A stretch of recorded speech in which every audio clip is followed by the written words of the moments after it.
But if we had allowed these old plans to be downgraded or sold to new enrollees once the law had already passed, then we would have broken an even more important promise, making sure that Americans gain access to health care that doesn't leave them one illness away from financial ruin.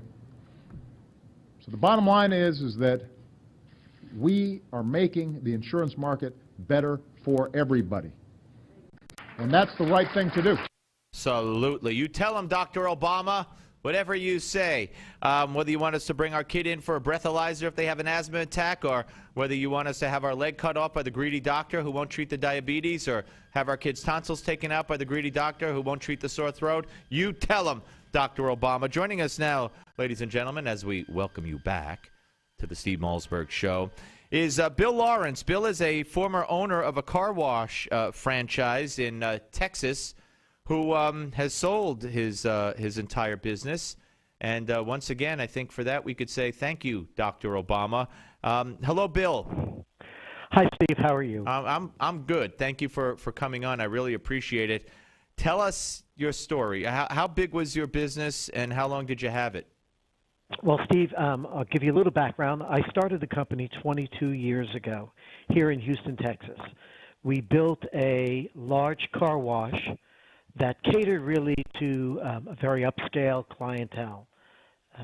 It was anybody who had a nice car, or anybody who just really cared about their cars. And it was a big full-service wash where we did detailing and washing and had a lobby. And back then, Steve, if you can imagine, we actually had something called free telephones on all the tables. It was before cell phones, and we had free fax machines and a shoe shine stand, and we had the TV going with the news. I tell you, I long for that scene in those days. I really do. So we opened up in 1991, and at the time that we sold the company, we had built the chain to 13 stores. 5 of them were full-service large car washes, and 8 of them were express exterior washes, more like you see up in the north, where people stay in the car and then ride down the lawn. Right, yeah, I like that. Although I get claustrophobic sometimes, but anyway. Yeah, we had customers like you. And so we built up the company. We had about 290 employees. And we're washing somewhere in the neighborhood of about 1.3 million cars a year. Wow. And it was a going, thriving business that about a couple of years ago, when we started to understand what would be the implications of Obamacare, or the Affordable Health Care Act, we really started to try to understand and digest how this was going to impact our business. We're very active in our trade associations, both in the local Southwest Car Wash Association and the International Car Wash Association. They actually do have a car wash convention, if you could believe it. But, there's a convention for anything. Right, sure. And the topic of main interest over the past 2 years was what we were going to do as small business people, most of us employing over 50 people. What were we going to do? And no matter which consultant we listened to, no matter which analysis, we subscribed to, the news was bad. The news was bad, and we knew that we were toast.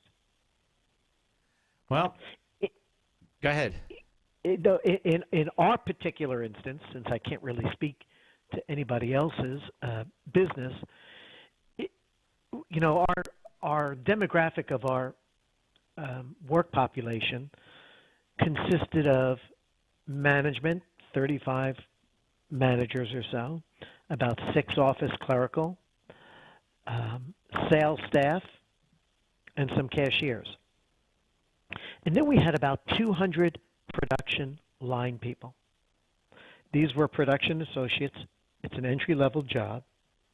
It was not minimum wage. They were the ones who cleaned the cars. They're the one who clean the cars, clean the windows, vacuum the cars, Right. detail your cars, Right. open the door, say thank you very much, Steve, come back, see you soon. And you paid more than minimum wage for that. Yes, we paid more than minimum wage. Starting wage, when minimum wage was around 7.15 or 7.45, our starting wage was 8 or 8.25, and we had associates who had been with us for up to 15 years, 20 years, who were making $12, $13, $14 an hour. And most of the staff are healthy, young males. And we always had a mini-med program available to them.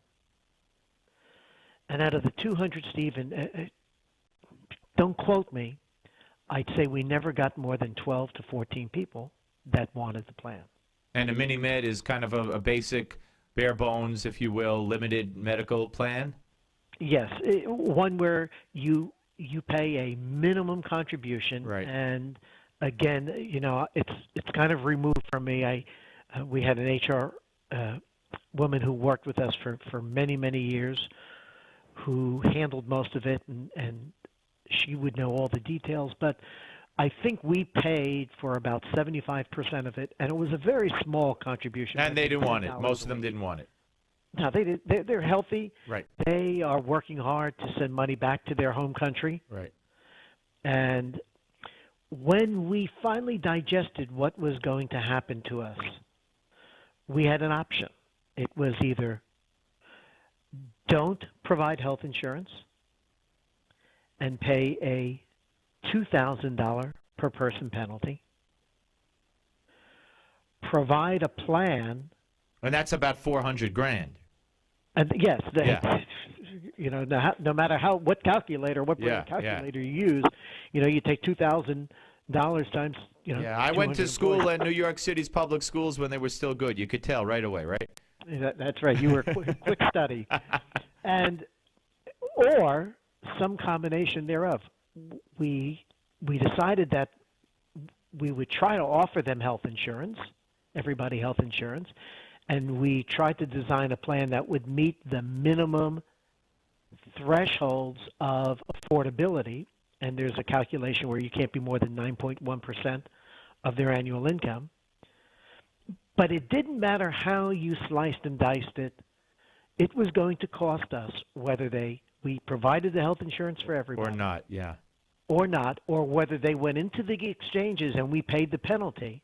It was going to cost us around $400,000 a year. And that represented 60-80% of our net profit. Yeah, making it out of the question and not worth keeping the business going. So you sold the business, correct? That is correct. Wow. And just as all these people that were employed, most of them stayed on, and do they now have health insurance, or what is the new owner going to do? Do you know?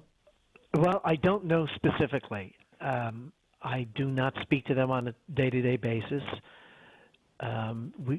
We believe that they may be transitioning the staff down to a part-time staff. Okay, well, they wouldn't be required to pay under Obamacare. Carl, you like I said, I'm sorry, Bill, like I said, you know other people in your situation at the conventions, whether it be in the car wash business or other small business owners. How many of them do you find are in these dire straits to the point where they might have to sell, or they have sold? Well, I would say most of them are in the same situation that we're in, Steve.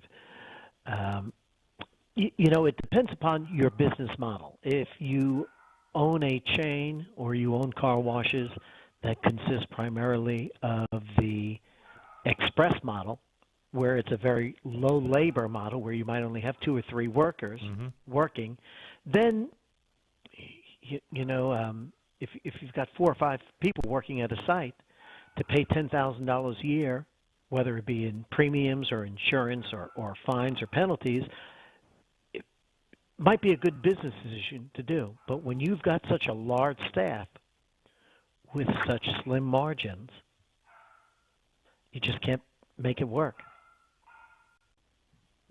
No, and that is very sad. So what do you do? What are you doing now? I mean, sitting back and just taking it all in, or? Any plans to open any other kind of business, maybe a smaller business or fewer employees and some other avenue, or same business?